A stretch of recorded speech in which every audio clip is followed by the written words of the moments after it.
Hi hello welcome Soma lifestyle. চলে এসছি আবার আরেকবার তোমাদের সামনে, তোমাদের সোমা মাইতি।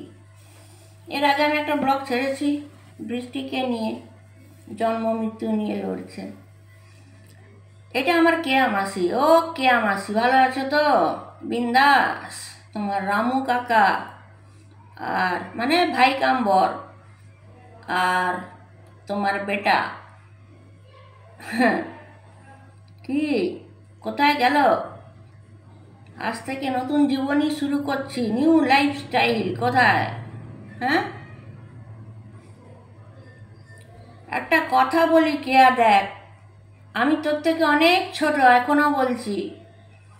সোয়াতি বলেছে ব্লগ করে, তাকে আমি মা বলেছি। আমি বলেছি দাঁত ভেঙে গেলেই মানুষ বুড়ি হয়ে যায় না। তোর থেকে আমি অনেক ছোট রে, আমি 7 বছরের ছোট, 7 বছরের ছোট। কিন্তু তোকে আমি তুই বলেই বলবো, কারণ কি তুই বলারই তুই যোগ্য। তোকে আমি অনেকবার বলেছি, আলাদা করে অনেকবার বলেছি যে এইগুলো ছেড়ে দিয়ে লাইফস্টাইল কর, যেটা আমি করি ঘরের ভেতরে বসে বসে যা ইচ্ছা তাই করতে থাকি। আমাকে আমার হাজব্যান্ডও কিছু বলে না, আমার ছেলেও কিছু বলে না, আমার মেয়েও কিছু বলে না। কেন বলবে? ওরাও তো জানে মা টাইমটা কি করে স্পেয়ার করবে। মা এগুলো করুক, বা মায়ের মধ্যে গুণ আছে, মা গান জানে, মা নাচ জানে, মা রান্না করতে জানে, মা পার্লারে কাজ জানে। ওরাই বরঞ্চ আমাকে বেশি সাপোর্ট করে। সব জিনিস আজকে আমার যতগুলো স্ট্যান্ড আসা সব ছেলে মেয়েই নিয়ে এসছে। আমার ফোকাস লাইট বলো, সব ছেলে মেয়ে ওরাই রেডি করে দিয়েছে। যেহেতু আমি বাইরে বেরানো কখনো পছন্দ করি না, পরচর্চা পরনিন্দা আমি একদম পছন্দ করি না।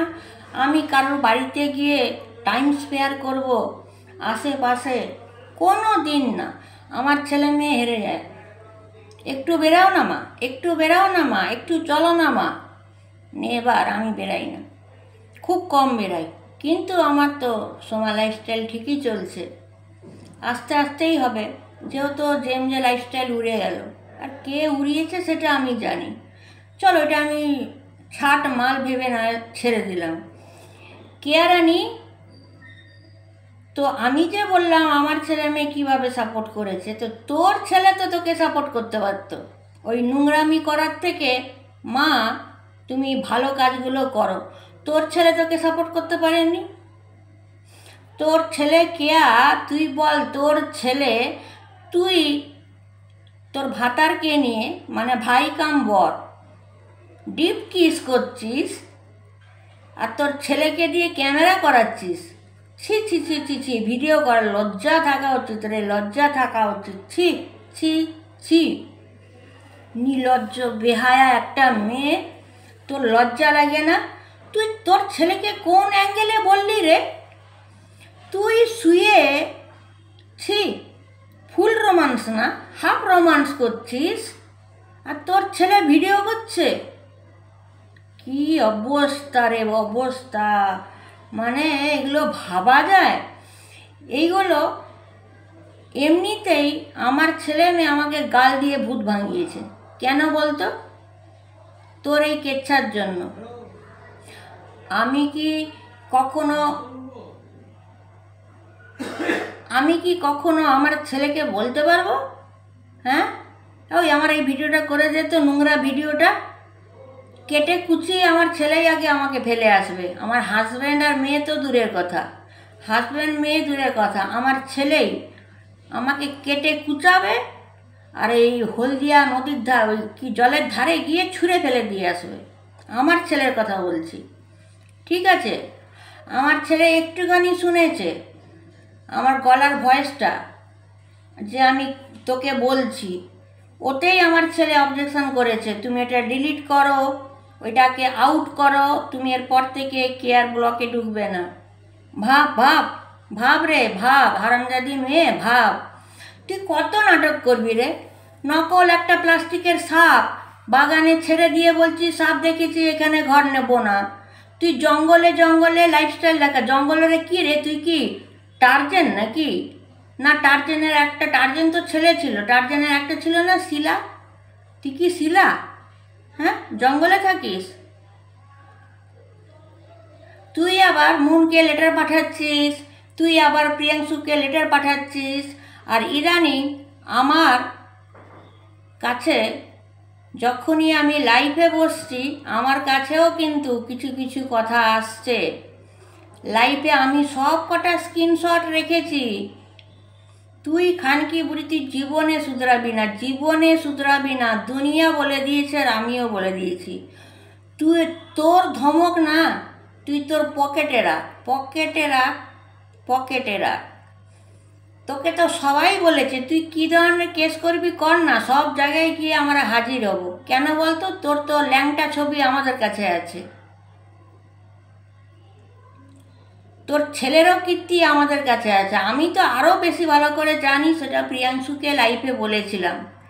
ওর লেট হাজব্যান্ডের সময় থেকে আমি ওর ব্লগ দেখি, আমার কাছে অনেক প্রুফ আছে। তো যারা আমাকে ফেক লাইফে ফেক যে কমেন্টগুলো করছে, সব ওগুলো করছিস তুই, তোর ছেলে।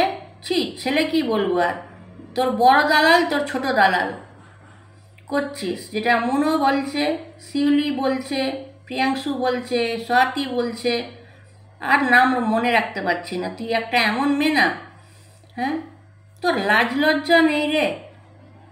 ছেলের সামনে বসে মদ খাচ্ছিস, ছেলের সামনে ব্রা প্যান্টি পরছিস, ছেলেকে আবার কে দিয়ে ভিডিও করাচ্ছিস। ছি ছি ছি ছি। তোকে ডিএনএ টেস্ট করাতে হবে, ডিএনএ টেস্ট বলে না, ওটা করাতে হবে। তুই কেসের ধমকি দিয়েছিস না, তোর কেসের ধমকি না তোর পকেটে রাখ। তুই যদি কেস করলি না, তোকে না, শুধু তোকে না, তোর বড় দালাল আর ছোট দালাল তিনটাকেই জেলে ঢুকতে হবে আর মোটা জালের ভাত খেতে হবে। কেন কি, প্রত্যেকটা নোংরামির প্রমাণ আমার কাছে তো বেশি আছে, আর বাদবাকি সব ব্লগারের কাছে আছে, প্রিয়াংশুর কাছেও আছে। তুই না জিন্দিগি ভর একটা বাড়ি করতে পারবি না, তুই একটা লাইফস্টাইল করতে পারবি না, তুই একটা ভালো ঘর দেখে থাকতে পারবি। যেখানেই ভাড়ায় থাকছিস তোকে লাত মেরে বের করে দিচ্ছে। কেন বের করে দিচ্ছে? তুই বাড়িওয়ালা যে মেন, তার সঙ্গেও তুই ঘুমাচ্ছিস। ছি ছি ছি ছি ছি ছি। Be careful. আর তুই কেসটা করছিস না কেন রে? আমাদের হাত চুলকাচ্ছে, একটু কেসটা কর না, তাহলে তো আমরা একটুখানি জিতে যাই রে। তুই আমাদের ভালোগুলো দেখাবি, এইসব ভিডিওগুলো তোর ডাউনলোড করছিস, তুই এইগুলো দেখাবি, তখনই তো আমরা জবাবটা দেব যে ভিডিওটাতে কেন বলেছি একে, তাই না? দেখা যাক জিতকার, কিসমে কিতনা হ্যায় দাম, নেতাজি পিয়াজি। ঠিক আছে, বি কেয়ারফুল কেয়ার। আর নাহলে একদম ইউটিউব ছেড়ে বেরিয়ে যা, ইউটিউব ছেড়ে বেরিয়ে যা। এটা থ্রেটনিং বল বা warning ball, I don't care. ন্যায্য বিচারে ন্যায্য বিচার। প্রতিটা ছেলে মেয়ে বরবাদ হয়ে যাচ্ছে এই তোর মতন খানকি মেয়ের জন্য। ফালতু একটা। চলো সবাই লাইক শেয়ার কমেন্ট করবে, হ্যাঁ।